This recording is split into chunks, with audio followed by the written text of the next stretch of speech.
What's up, founders, aspiring entrepreneurs, startup junkies, and anyone else who loves trying to bring their new ideas to life? My name is Scott Cohen, and this is the Founder Underground podcast, where we dive into tactics, strategies, and mindsets to help emerging and early stage entrepreneurs like yourself continue to grow your ideas into sustainable businesses for yourself and those you serve.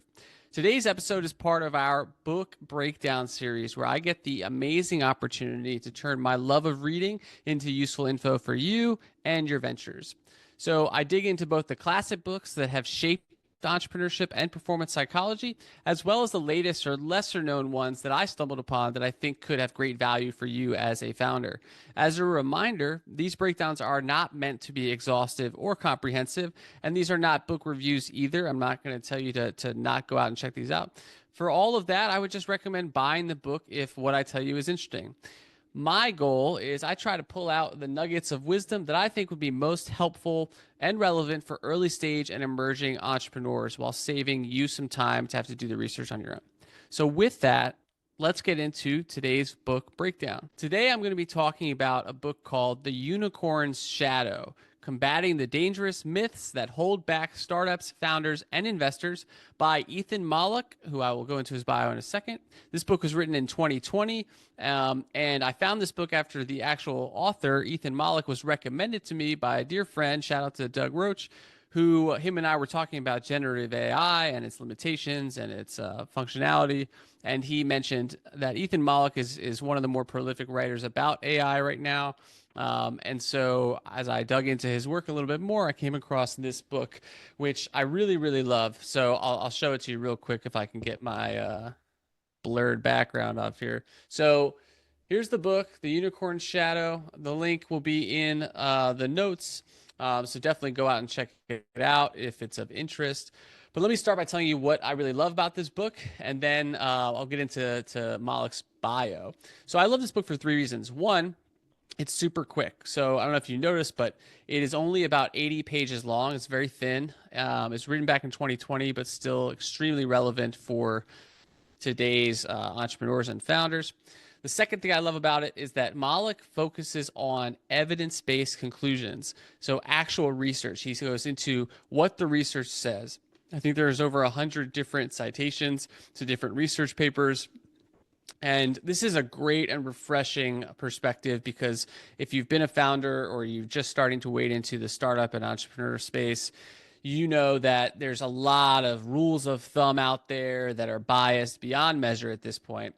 And so he uses a ton of evidence really to combat, as he says in the title, a lot of things that we take for granted and that actually really impact a founder's mentality, and that can really push you in the wrong direction. So the third reason I really love this is that it speaks to both the practical. So it is a really practical book, especially if you're new to startups and entrepreneurship. He goes through a lot of the basics, a lot of the general, frequently asked questions, if you will, about how to start a business, what the process is like, what fundraising is like, that kind of thing. So it is a really great primer for anyone who is just getting into this stuff. But other than that, I also like how he really takes into account the psychological. Now, anybody who knows me, I care a lot about the founder psyche, which is a term I use to really describe what mindset a founder must have, and both the strengths and the awareness that comes with that. And it's rare that you see writers in the business space talk to the psychological, or speak to it, I should say, as much as they do the practical. But the psychological drives the practical, and the psychological drives so much of a founder's experience, how they view themselves, how they view their venture, the decisions that they make. And so it's super important that we start speaking more to that. And I love that Mollick dives into that. So let me tell you a little bit about Ethan Mollick. So this guy is actually pretty prolific, I've come to learn. So first and foremost, he is a distinguished scholar. He's a faculty scholar and associate professor at the Wharton School at the University of Pennsylvania, where he studies the transformative impact of artificial intelligence in work, entrepreneurship, and education. He is an AI thought leader. So he was actually named one of Time Magazine's most influential people in artificial intelligence, which obviously in today's world is a big deal. He's a leading voice on AI's applications and risks, as explored in his New York Times bestselling book, Co-Intelligence. That was originally the book I was going to check out, but I thought this one was a little bit more relevant for us. He's an award-winning educator, so he's known for his innovative use of AI and simulations in education. He was honored as MBA Professor of the Year by Poets and Quants for his impactful teaching approach. He's a generative AI innovator, so he's a co-director of the generative AI labs at Wharton, where he spearheads research and prototypes to harness AI's potential. And he's also an expert in entrepreneurship. So he was a former startup founder. He's got degrees from Harvard and MIT.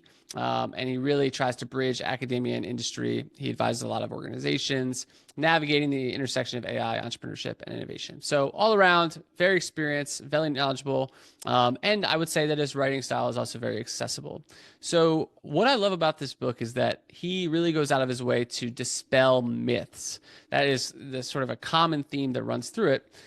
It's the subtitle, after all, Combating the Dangerous Myths That Hold Back Startups, Founders, and wait for it, investors. So as I'm sure he is an investor himself to some extent, I do love that he likes to take it to investors as well, because a lot of what the culture and the expectations inside of the startup and entrepreneurship world are really shaped by the financiers, the people who give out the money and invest it, which for if you're a tech startup or startup in general, we're thinking about angel investors, venture capitalists. A lot of their behaviors shape how we view entrepreneurship and what we view as the right way to do things or the wrong way, the right way to present ourselves or the wrong way. And as Mollick is going to show, a lot of those things are based on bad data. And actually, a lot of them are just wrong. So what I did was I went through and I picked out 12 myths that I thought are really, really important for every aspiring entrepreneur and founder to know and to dispel, because they have such a big impact. They've had an impact on me when I've started my businesses, and I know they've had an impact on a lot of people that I've coached and other people in my network. So hopefully this will be really helpful perspective for all of you. So let's get into it. The first myth that he dispels, and again, when I say dispels, I mean that he presents and cites research that has actually proven these things wrong. So this is not just his opinion. This is actually based off studies that he's done, that his colleagues at Penn or other universities have done. And so, again, if you want to see all of those different studies, definitely check out the book. It's super affordable. It's super quick. Okay, so myth number one, the myth of the lone genius. All right, so we all probably are very familiar with this idea that to be a successful startup founder or entrepreneur, you've got to be brilliant, you alone. And so what this does is it discourages a lot of collaboration, and it leads a lot of founders like ourselves to start to feel like you've got to shoulder the entire burden of success on your own. You got to do it by yourself. You've got to prove that you can do it by yourself, or else you're not really an entrepreneur. You're not really a founder. And it can also cause a lot of us to underestimate the value of getting diverse perspectives, being challenged on our assumptions, getting diverse skill sets when building a business. We already know that there's a lot of bias in hiring, especially in the startup spaces. And all of this kind of feeds into this, because if you believe this myth of the lone genius, like we perpetuate with people like Zuckerberg or Musk or Gates, like who we sort of created an archetype around of what the ideal founder looks like. It's this person who just sees things differently than everybody else. They might see some things differently, but to bring any massive vision to reality, you actually have to have a team. You have to have help. You have to have feedback. And most importantly, you've got to have customers who are the ones who give you that feedback and tell you what's wrong and lead you to the success that some of these people have had. So why this is important is because startups are rarely the product of a single brilliant visionary. Success typically comes from collaborative teams with complementary skills who work together to solve problems. It's that simple. And there's no evidence to suggest that you have to be a genius, whatever that means, to be a successful entrepreneur. In fact, being a successful entrepreneur, as we're going to see later in one of the other myths that he dispels, is all about hard work and learning. And so anybody can do it, but to do it with a higher probability of success, you also have to recognize that you need the help of others. And it's actually better if you seek that out. Nobody ever shames anyone for getting help if you end up being successful at all. The people who think that you need to be a lone genius are crazy. They're totally wrong, and it doesn't make any sense. It just perpetuates a useless myth that no longer is relevant. All right, so that's myth one, the myth of the lone genius. Instead, collaboration is super important. Getting help is super important. Obviously, you want to have conviction about your vision and where you want to take it, but at the same time, as I say in some of my workshops, adapting is the plan of an entrepreneur. And so in order to do that, you have to get feedback and perspectives from other people. And that's a great thing, because trying to do it by yourself is a one-way ticket to burnout and feeling really bad about yourself and many things that are worse. So, okay. So lone genius, big myth. All right, second myth. And this one I think we know more about today than we used to, but I'm going to say it anyways. So there's this myth that you need to drop out of school or quit your job in order to be a successful entrepreneur. And how this impacts a founder's mindset. So it makes founders may feel pressured to take extreme risks prematurely, fearing that juggling other commitments will doom their startup to failure because you're not putting enough time in. Now, I'll say that putting time into your venture obviously is important, but the data does not support this idea that you need to quit your job or drop out of school in order to be more likely to be successful. Instead, most successful entrepreneurs actually start their ventures while working or studying, and they use these periods as a time to test and validate their ideas before committing fully. That's one of the reasons I started creating programs for early stage aspiring founders who just want to test stuff instead of taking that huge risk and quitting your job, which I myself have done multiple times, but it is not the safe play. And I have been lucky that it's worked out somewhat, but it is definitely a huge risk. And depending on your background and your financial position and all that kind of stuff, you really have to be much more specific to your situation. There's never, you should never make a professional decision like quitting your job based off what you think is, culturally the right thing to do, especially in the startup space where there's so many different paths to success. Okay, so Mollick dispels this myth. You do not need to drop out of school. You do not need to quit your job necessarily until it gets to the point where your venture has enough work and enough customers and whatever to enough traction to really warrant a full-time person, which will likely be you that first time. That doesn't mean you can't quit your job to jump into it at a certain point, but you definitely do not have to, especially in the beginning. In fact, we recommend that you don't do that if you have a job and you're just testing ideas out. All right, myth number 3. And this one is so prevalent in the tech space specifically. And I'll tell you why, and there are important reasons for it, but it's also not based off of data and research. So number 3, myth that Mollick disproves with data, the myth that you need a co-founder. All right, this one is so prevalent in tech especially. And you see it mostly if you're a non-technical founder, meaning you don't know how to code or you don't know how to build. And I am a non-technical founder, for the record. Then you will see a lot of investors and venture capitalists not take an interest in you. And actually, many will say you need to go find one before we'll even consider you. Now, this impacts a lot of founders' mindsets, and it's impacted mine before. So founders who cannot find a co-founder, we start to feel unqualified to proceed, or you assume that you'll be less likely to proceed. But this is not actually true. The rate of success among solo founders oftentimes is actually higher than co-founders, because co-founder conflict is one of the biggest reasons a lot of startups fail. Now, while a co-founder can help share responsibilities and especially the emotional burdens, solo founders can leverage and can succeed by leveraging their existing external networks, advisors, structured teams. For instance, when I started my SaaS company, I employed overseas development team based out of India, and we became very close. They were my programmers the entire duration of the company over several years, and it was fantastic. Now, that being said, there is one blind spot I want to just call out for my non-technical founders out there. The thing to be aware of, and you should use this perspective to impact how you approach advisors and get opinions. The only challenge for being a non-technical founder that I see as something you really, really need to pay attention to is if you don't know how the tech works, and let's just use, software as an example, it's hard to know all of the capabilities of what can be done with software, for example.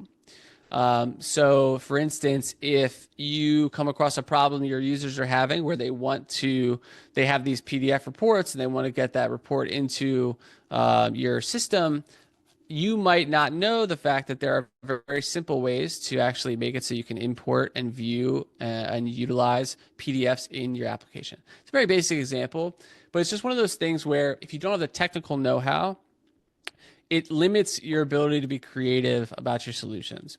And so the way to combat this is just to, one, find some technical advisors, people who can help you out and give you perspective.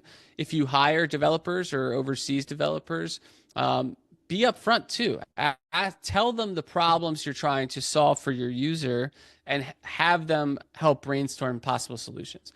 That is the relationship I developed with my team, and it ended up working out great. I just took a while to get there. But otherwise, the research does not support the conclusion that you absolutely have to have a co-founder. In fact, there's no real difference between success rates.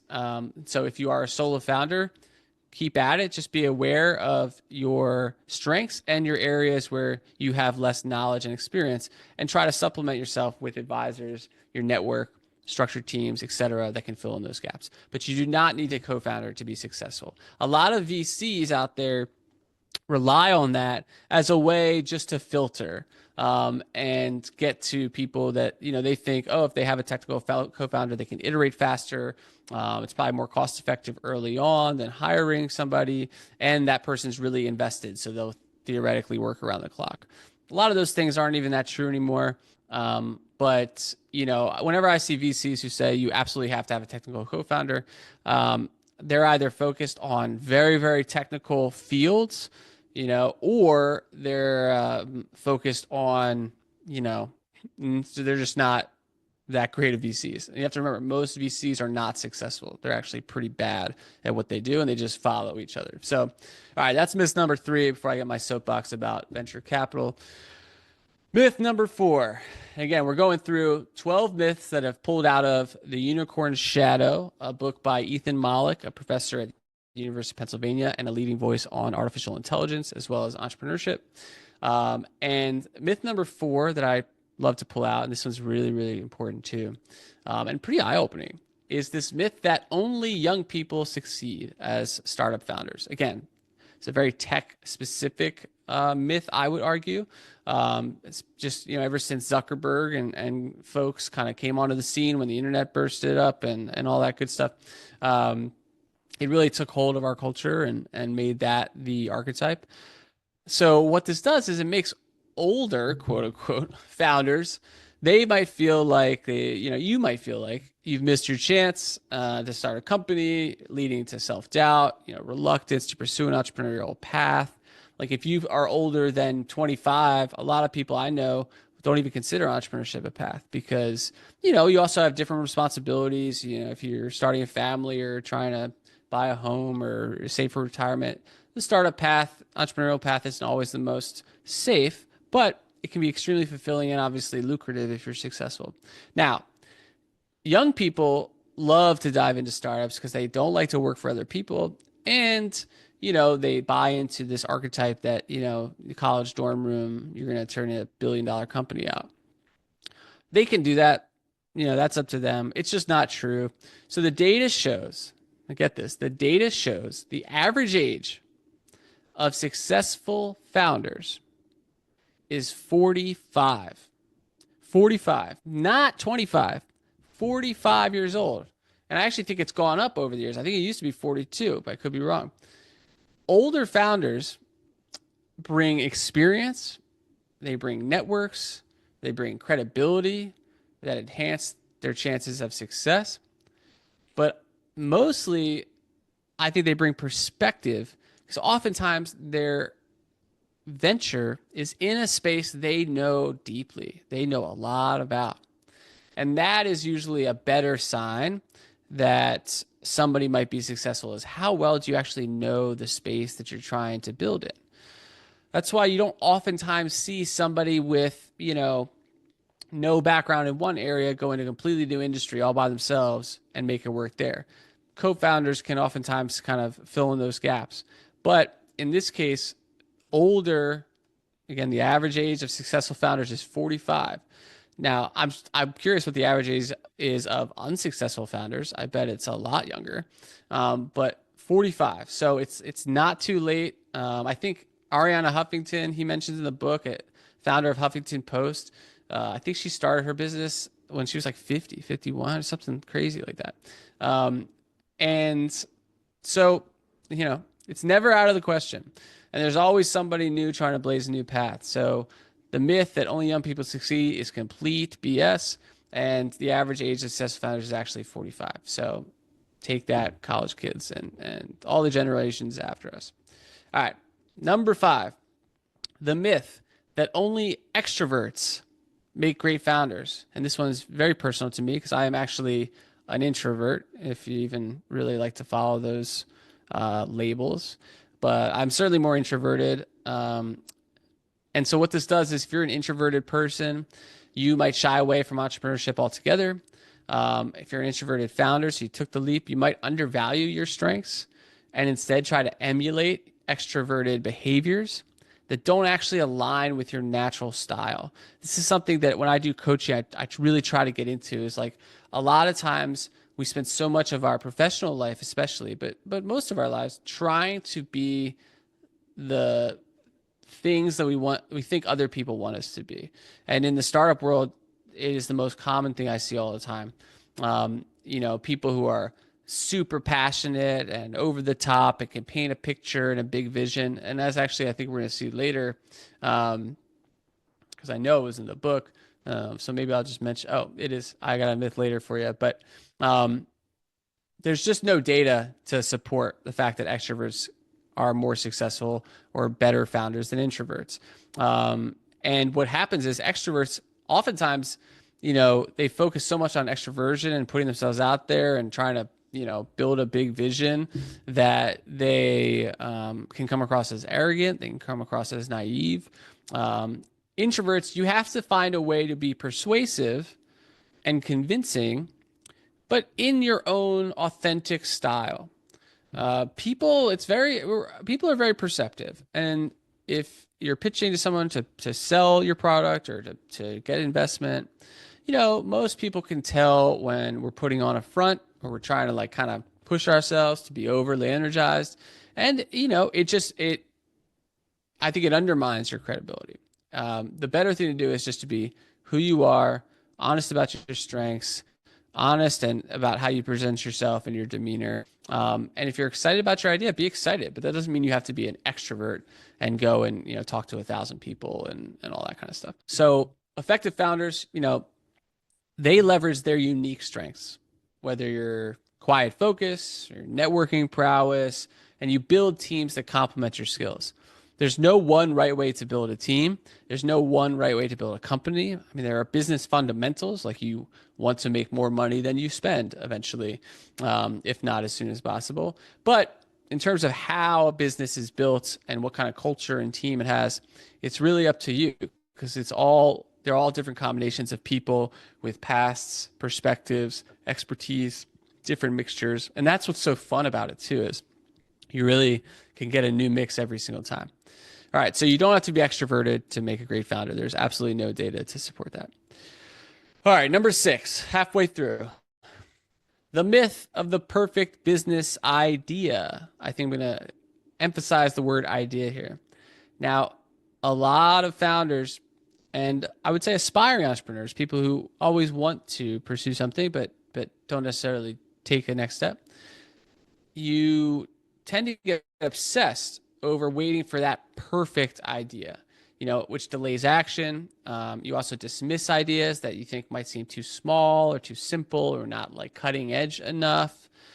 And the reality is that and anybody who's started anything, whether it's a company or a program or, whatever, we all know, and the research bears this out, that execution matters way more than your initial idea. Many, many, many, many, many successful companies pivoted significantly from their original concept. And it's one of the reasons I love reading books like this, but also reading books about companies and their histories, because it really shows you that there's no straight line path from idea to success. Most of the time, our ideas themselves, when we first have them, aren't great. Just to be frank, they're not great. But in them is oftentimes an insight somewhere about a pain point that's really bothering a certain audience, or about a behavior that, if it shifted, could lead to massive value. So the whole point of, if you have that idea, is then to put it through its paces, to really test it, to validate it through customer discovery, and through iterations, and through identifying and dispelling assumptions or validating your assumptions. That is what building a business and being an entrepreneur and founder is really about. Your idea, especially your first version of it, I'm telling you, is likely not the best, and also something that you're going to want to change and iterate over time. Think about, Slack was a video game company before it became, a chat workspace app. Canva, I believe, was a yearbook building software for like schools. And they did that, I think, for several years before they pivoted into being a user-friendly design software. I mean, there's so many examples of this that you can go on and on for so long. But I'll tell you that most successful companies start, and they just start, and they start working, and they get feedback, and they iterate, and then they find a path to a viable business that helps people out and creates significant value. So there's no perfect business idea. Also, just as an aside, if you're somebody who has an idea, but you're really nervous to share with people because you don't want them to steal it, I'm going to tell you right now that there's not a single person in the world of entrepreneurship that is going to take you seriously if you try to get them to sign an NDA early on, just because you have an idea. Unless you're highly technical, or you're a scientist and you have something that's intellectual property, that really you need to be careful with about whether you publish it or whether you share it with people who actually have the same skill sets and wherewithal. That's a different situation. But most ideas are not significant in the sense that somebody can just pick them up and run with them. Most people have their own stuff going on anyways. So just my aside, your idea is just the start. The biggest thing you need to do is get out there and start working on it and getting feedback on it.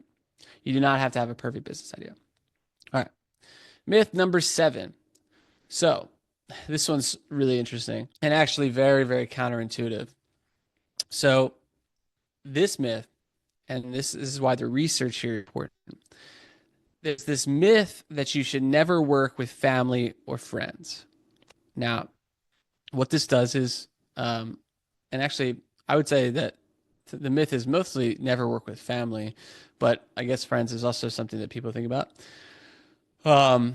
So this myth is important because what happens is, as a founder, you might shy away from partnerships with trusted people, or you might feel that you need to prioritize strangers over those people that you trust and understand, and who trust and understand you. This happens a lot, especially for early stage startup founders, where you get started and some people who are already in the space, and you get their opinion, and then they introduce you to more people, and you never look back.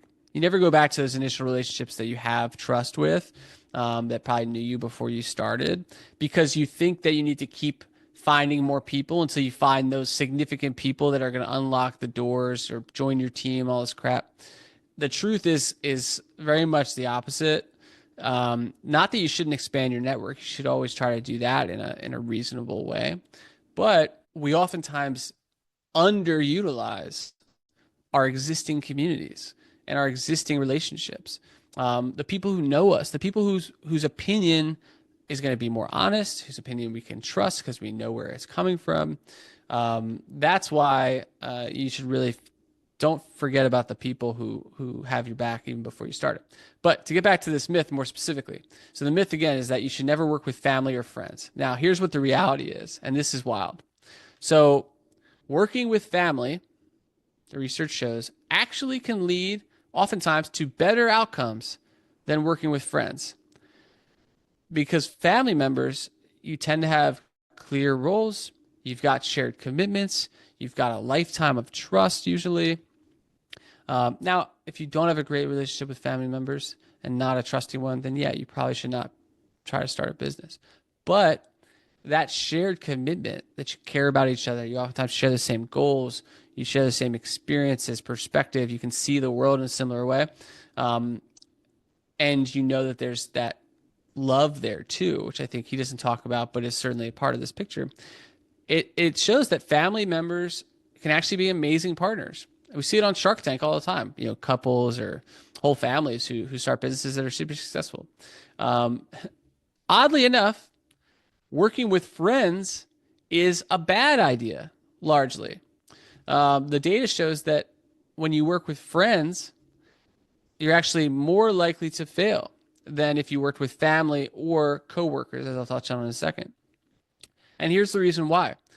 Friends, especially, these are friends that maybe you grew up with or friends that you went to college with, but you've never actually worked with.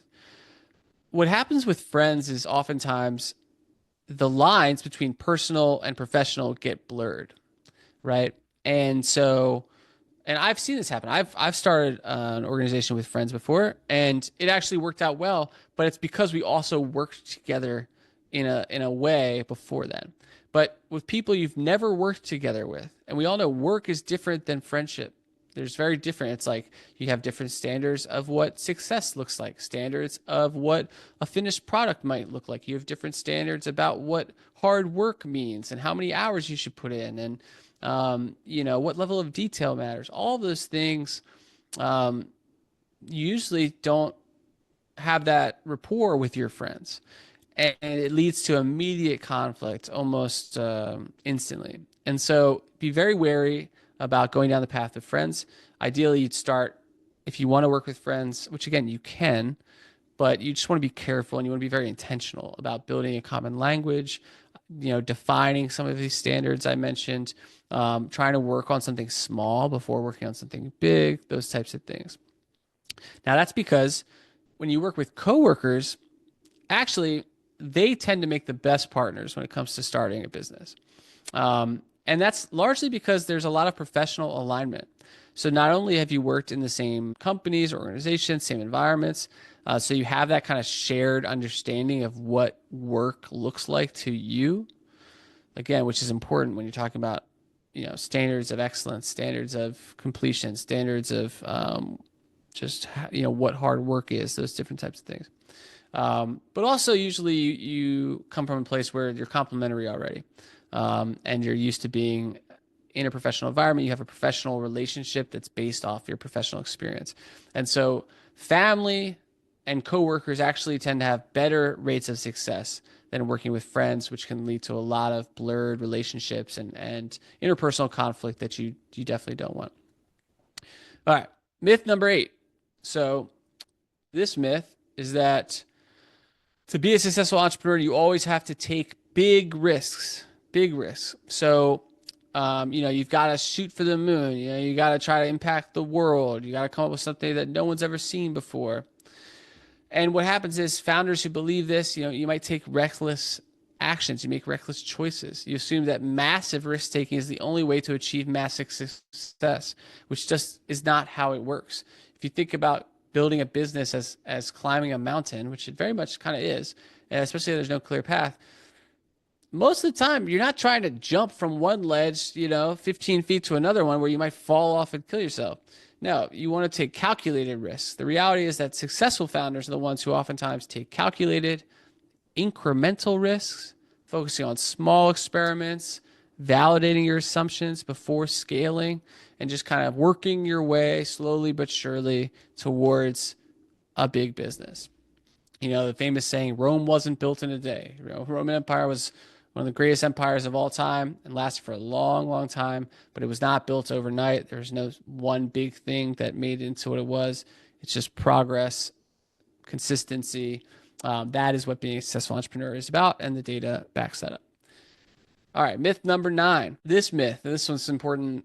Well, they're all important, but this one sticks out as well as something I see a lot of, and I think it will be very gratifying to hear for a lot of us.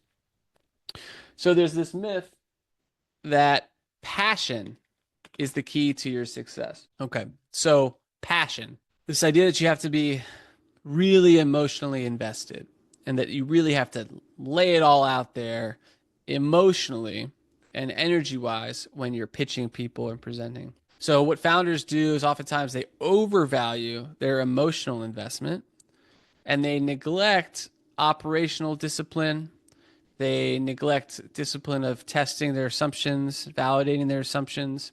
They over time they harden so that your ability to adapt when things go wrong, and they will, things always go wrong. The more emotional investment you rely on makes it harder to adapt when things go wrong, makes it harder to be self-aware. That's not to say that you're not going to be and you shouldn't be emotionally invested. Obviously, you should be. Passion can fuel your persistence. It can fuel execution, adaptability. It can be a fuel if it's tempered with discipline, if it's tempered with logic and a solid business model. Those are far more critical to long-term success, persistence, execution, adaptability, than passion. And if you are someone who has been relying on trying to be passionate, almost please when you are seeking investors or customers and it's not hidden for you, that's because you're probably focusing too much on passion and not enough on purpose and not enough on value. We're in a much more data-driven world now, much more traction-driven world for new businesses, where you actually just, the best proof isn't passion, it's sales, it's revenue, it's customer testimonials.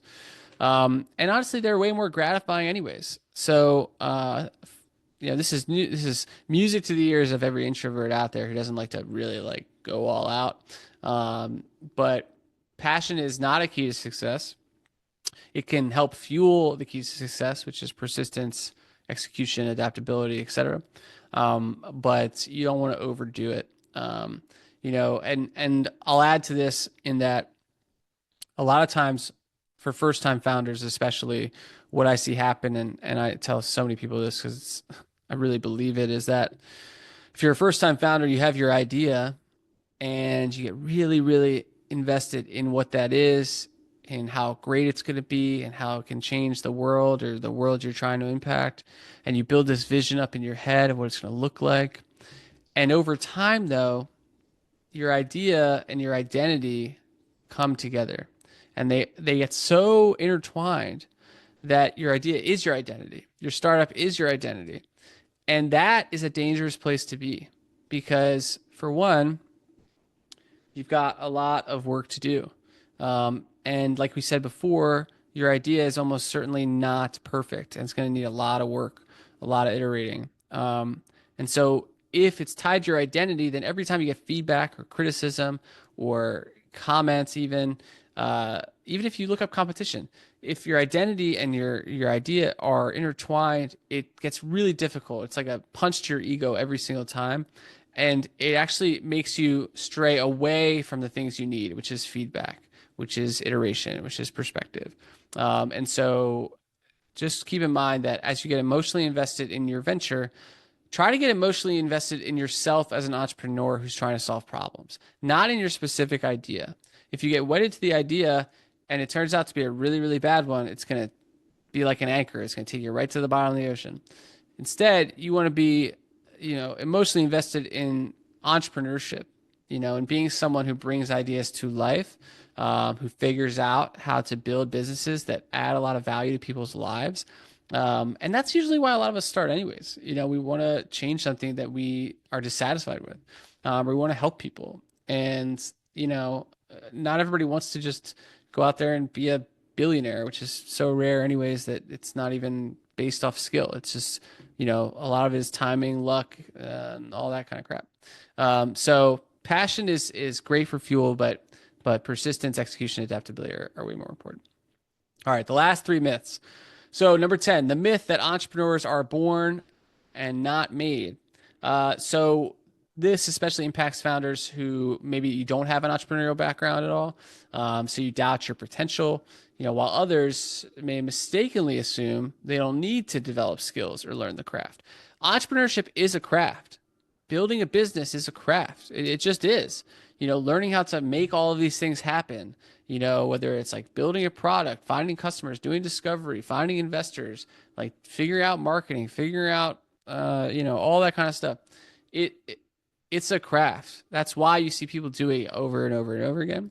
And so you have to respect the craft, right?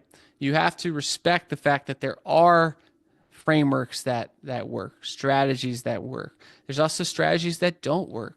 There are methods that don't work. Just because it was your idea doesn't mean it's going to work. That is not what entrepreneurship is about. Entrepreneurship is about finding a problem that nobody else has really solved in the best way and solving it in a better way that creates value. And, marshaling all of the lessons learned from all the entrepreneurs before you to make that happen, which is why the Founder Underground exists. That's why I started this thing, is because there's so many things that we can share with each other to help us be successful. There's so many experts like Ethan Mollick in this case and other books. So it's like we need to bring more of that to each other and together so that you can be more successful and focus on continuing to create new awesome things, as opposed to becoming a legend for this one thing that you think was the greatest thing of all time.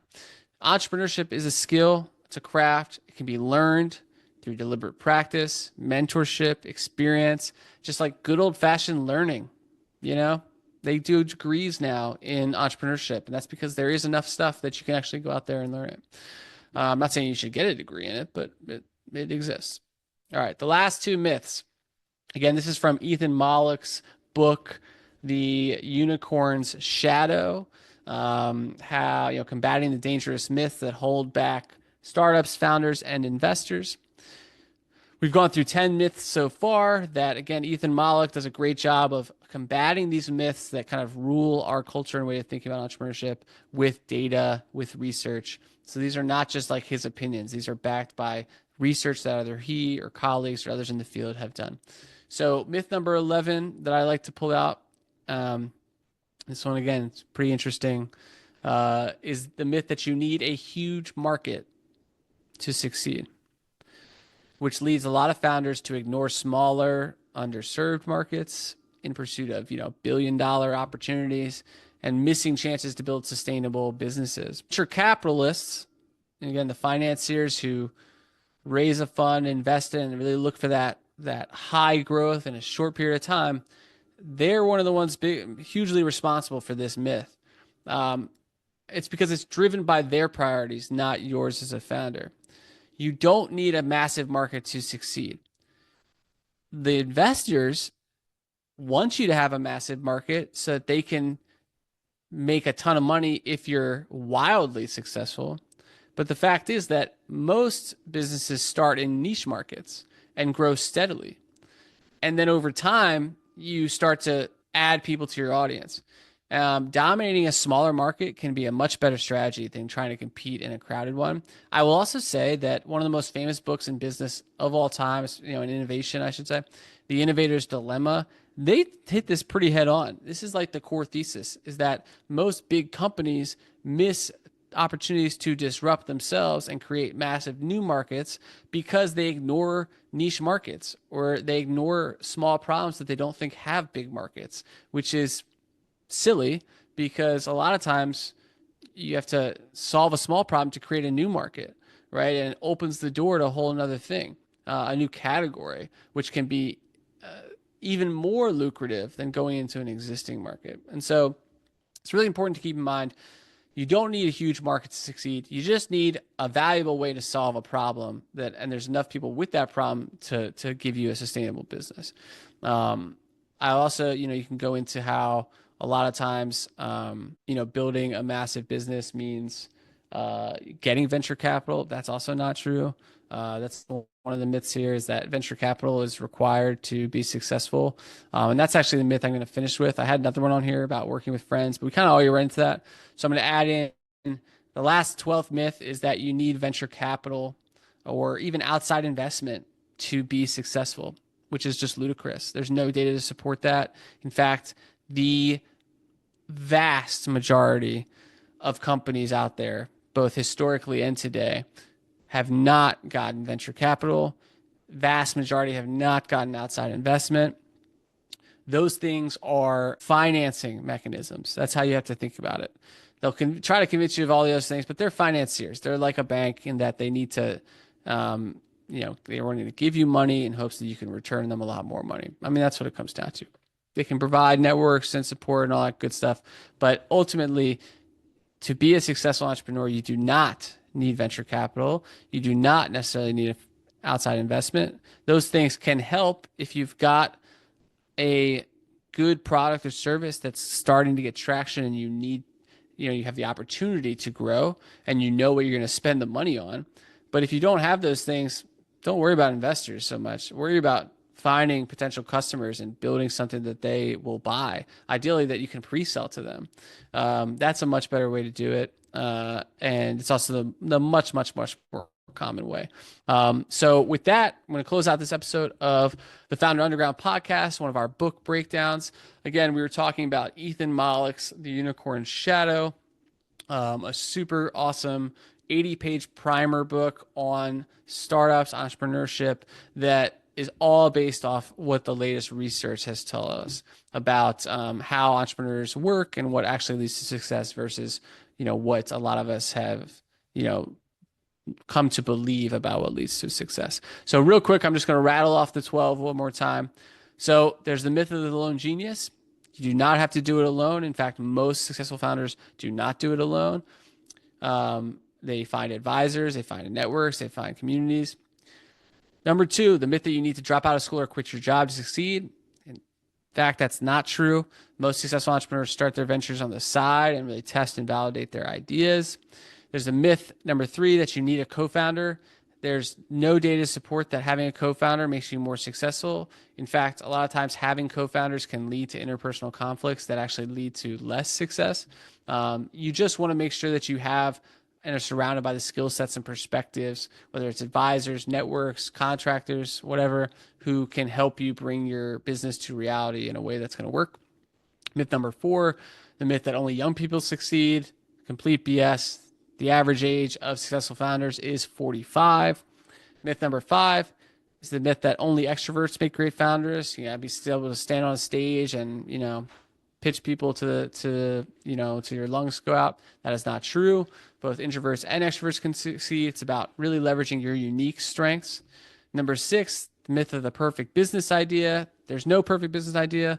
The only perfect idea is to get out there and start testing it, validating it, iterating on it. Almost every hugely successful company pivots along the way. It's just the nature of entrepreneurship. It should be your plan. Pivoting is not deviating from your plan. It is the plan itself. Number 7, the myth that you should never work with family or friends. So actually working with family, data has shown you can actually have better outcomes because you have that shared trust and commitment. Working with friends, however, that actually can lead to a lot of conflict if you've never worked together because the blurred lines personal and professional. Working with coworkers also has better results than working with friends because you come from that shared professional background. Myth number 8, the myth that entrepreneurs must always take big risks.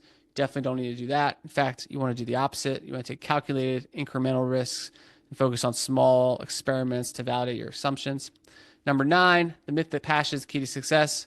Passion can help fuel you, but it should not be the leading, factor. You got to have discipline and have the ability to adapt when things go wrong. So make sure your identity and your idea kind of stay separate, and think more about being an entrepreneur who solves problems than somebody who's just got this one idea. Number 10, there's this myth that entrepreneurs are born, not made. That one's just complete BS. Entrepreneurship is this craft. It's a skill set that can be learned through practice, mentorship, experience, just learning.